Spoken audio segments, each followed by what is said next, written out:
Assalamualaikum warahmatullahi wabarakatuh. Nama saya Roziah. Saya berumur 61 tahun dan saya mempunyai penyakit Bila perasan yang cik ada masalah? tidur masa sebelum puasa lah. Bangun nak masak untuk sahur kan. Bangun tu tiba-tiba rasa macam berpusing.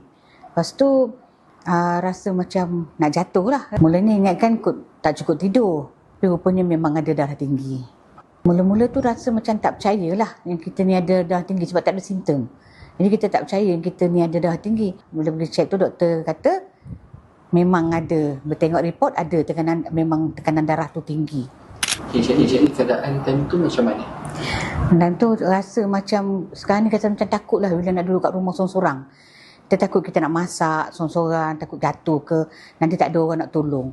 Dah mulalah perasaan rasa takut tu mulalah datang. Jadi macam mana boleh terdetik nak try herba 3 serangkai ni? Mula-mulanya sebab anak sulung dia bagi tahu, dia ada tengok lah dekat Facebook kan, dia tengok ada herba 3 serangkai ni.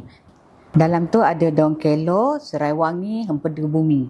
Saya cuba ambil 2 biji sebelah pagi setiap pagi, tak pahit, rasa tak pening lah.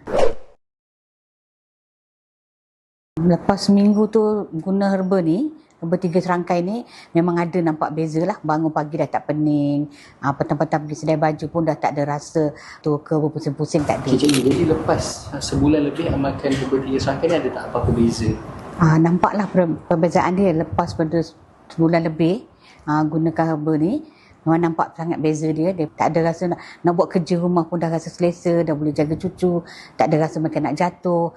Memang happy sangat, rasa seronok sangat. Macam ni, jadi orang yang ada masalah 3 serangkai luar sana, apa nasihat Cik Aini yang nak sampaikan? Okay, nasihat saya kalau ada rasa nak marah, rasa macam nak pitam tu, itu bukan perkara biasa lah. Jadi nasihat saya pada semua, kalau yang ada simptom macam tu, cubalah 3 serangkai ni. Sebab saya dah cuba,